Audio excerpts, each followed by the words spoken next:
I'm Kelley. I'm the newest member of the clinical placement expansion program, and I'm talking to Jo, who has been focusing on expanding primary care placements for allied health professionals and nursing students.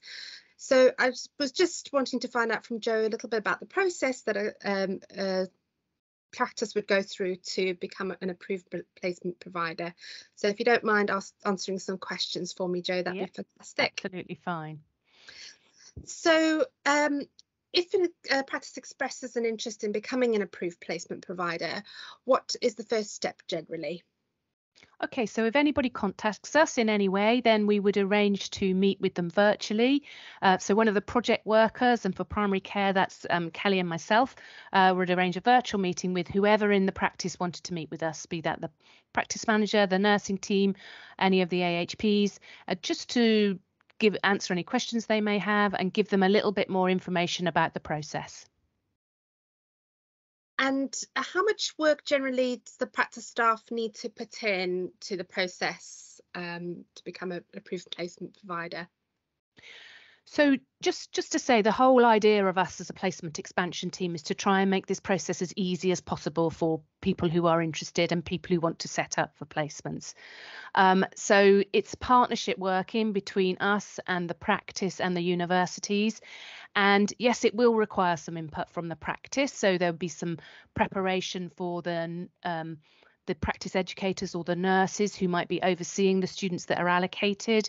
There is an educational audit process where we collect some information just to check about the quality of the learning environment, to ensure that the practice understand the commitment of the student and the student understands what the practice can offer them.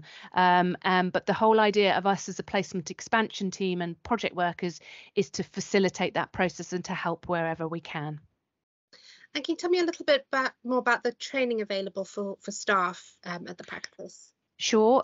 Then working again with our universities for nurses in, for example, practice assessor and supervisor training is offered online by the university, and we would make sure that we can signpost individuals who are interested in that.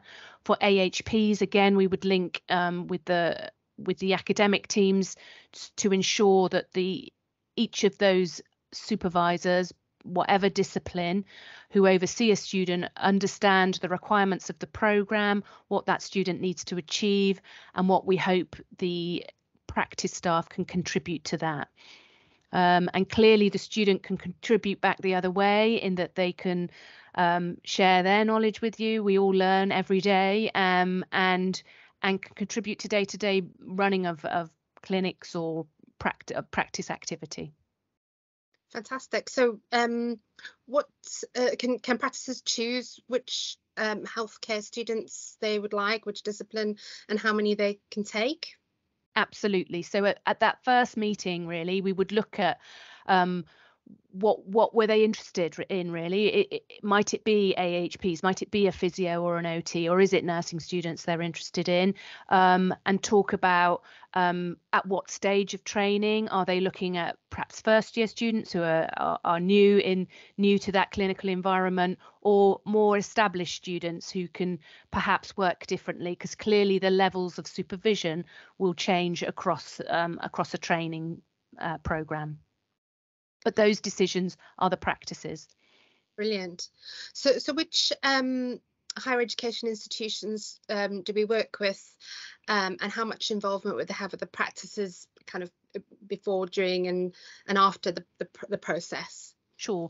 So across Devon, we have 3 main universities. We have the University of Exeter that runs a master's program for nurses. We have the University of Plymouth that run AHP and pre-registration nursing programs at degree and master's level. And then we have the University of Bolton that has a satellite provision at Petrock in Barnstaple, and they run an adult nursing program at BSc level. We also have nursing associate training providers, of which Bolton and Plymouth also train, and University Centre South Devon also train nursing associates within our patch. Lovely. So how much involvement would they have with the practice?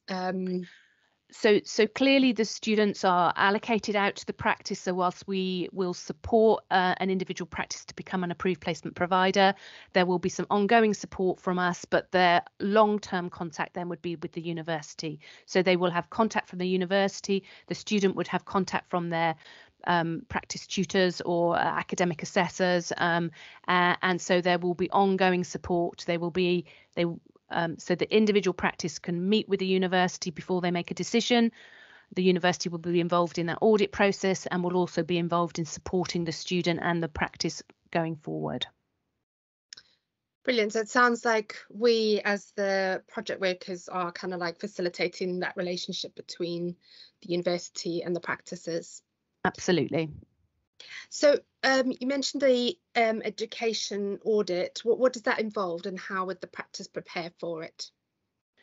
So each of the professional bodies that oversee either nursing or any of the AHP programs will have specific requirements about where the learning environment for their students. And an educational audit is about going through that process to make sure that those regulatory requirements are met. That sounds a little bit heavy, but really it's checking around, are your staff that are going to be supporting students, have they had the preparation? Have they had all the questions answered that they want?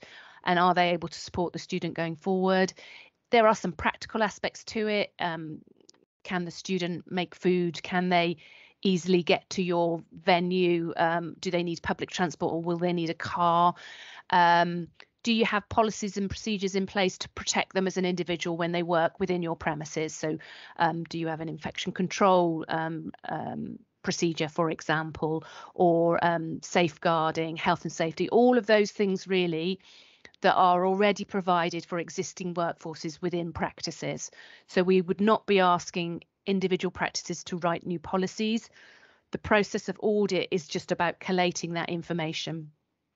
And we as a placement expansion team can do a lot of collation of that information beforehand, before the audit takes place, so that we will work with the practice so that they are aware of exactly what the universities will be looking for. And if there are any issues around that, for example, one of the things that the universities like to have in place is an induction pack. So we have a template for an induction pack that can be useful to some people to work through. And we can help with those sorts of things.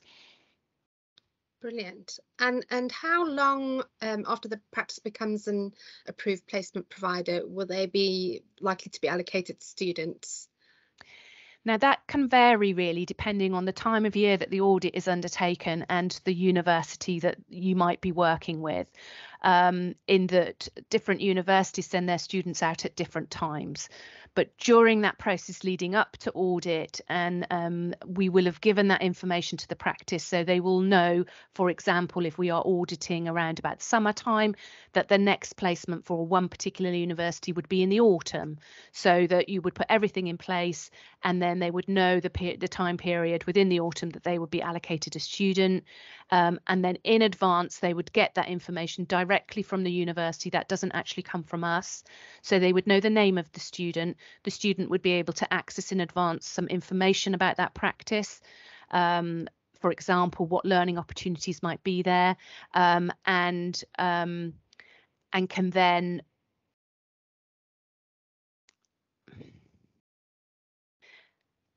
be prepared for the Absolutely. placement. Sorry, lost my train of thought there. That's okay. Because I needed to, and just to add this bit, I suddenly realised that going back to educational audit, the key thing about that is identifying the learning opportunities on offer within the practice. So apologies for that. It's about what you can offer the student and what support you're able to offer the student. I should have been top of my list, so I apologise for that. Oh, thank you so much, Jo. That kind of explains, answers a lot of my questions, and Okay. I hope anybody watching this will feel the same. But if there are any questions, obviously they can get in contact with either yourself or me, and we can give them some more information. Lovely. Thank you very much for your time. Thanks.